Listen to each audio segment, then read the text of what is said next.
Spirituality for the Skeptic, The Thoughtful Love of Life by Robert C. Solomon is an admirable attempt to replace religious spirituality based on blind beliefs and received traditions with philosophy.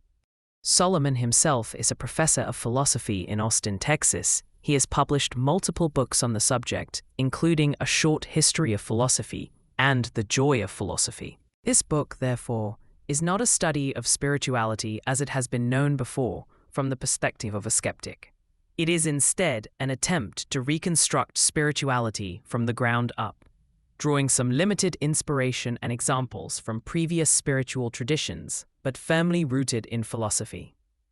In a sense, it can be seen as an attempt to answer Nietzsche when he asks, "God is dead, God remains dead, and we have killed him.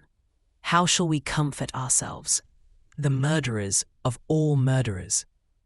In other words, it starts from the premise that traditional religions are no longer appropriate for our modern rational age, or at least for a significant subset of its inhabitants, and explores what we might replace them with. The narrative journey of the book follows a different path, however. It starts from Solomon's dissatisfaction with his own field of philosophy, which he feels has become too abstract, too obtuse, and obsessed with pedantic arguments over the definition of words. This, he suggests, has prevented it from speaking to the lives of ordinary people or adequately addressing the most important questions. In a sense, this can be seen as purely a book of philosophy, with spirituality tacked on to provide a useful metaphor for the end goal he is trying to reach. Perhaps it should have been called an alternative to spirituality for the skeptic. In its pages, you will find philosophical considerations of questions traditionally associated with religion, such as finding meaning in life, the implications of free will versus fate, dealing with personal tragedy as well as the broader injustices and suffering of the world, coming to terms with death. The author is clear from the start that he does not endorse any form of supernaturalism. His philosophy is very much this worldly, and rejects any call to a transcendent reality. Labeling the spiritual as ineffable, he tells us, is simply a refusal to go further in our understanding. In place of the dubious purpose of transcending life, let us defend the ideal of transcending ourselves in life, he writes. So what is spirituality if it is not concerned with the supernatural? For Solomon, spirituality is a way of living and an attitude towards life. It is one that is in tune with our emotions and passions and guides us to live a more meaningful life. Emotions and passions play an important role in this philosophy.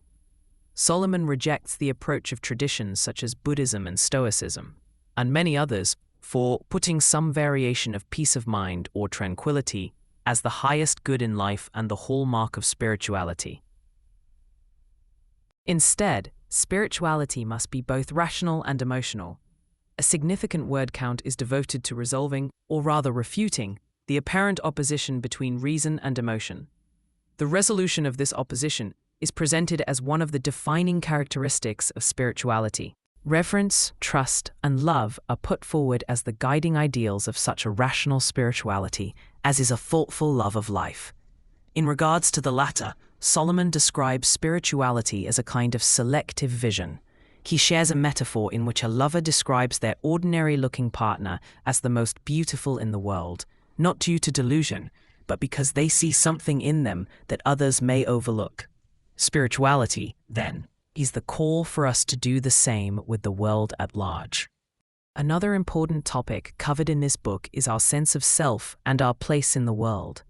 Solomon's attitude can be summarized by his own preferred definition of the soul. Instead of thinking of the soul as deep and inside of us, why not look in another direction, outward, and think of the soul as that which transcends our individuality and joins with other people and the world at large? This transcendence is, of course, in the Nietzschean sense of transcendence in this world and in this life. My 2 cents. I found the basic idea of the thoughtful love of life interesting or refreshing. There is plenty of food for thought in this book for anybody who considers themselves a skeptic. who longs for the guidance and fulfillment that spirituality can provide, but who finds themselves unable to find it due to their skepticism. As a student of the perennial philosophy, I personally think that Solomon's lack of engagement with prior spiritual teachings and desire to create something entirely new from the philosophical ground up is, to some extent, like throwing the baby out with the bathwater. It also means that this short 140-page book doesn't get very far towards its aim of providing an alternative spirituality. It's not so much the bare bones as it is a globule of bone marrow. But it's good marrow nevertheless. I enjoyed reading the book, and even though I didn't entirely agree with its approach or all of its conclusions, I still felt like I definitely got something out of reading it. If this sounds like something you would like to read, please consider using the affiliate links in the description to buy it from Amazon and support this channel at the same time. Thank you.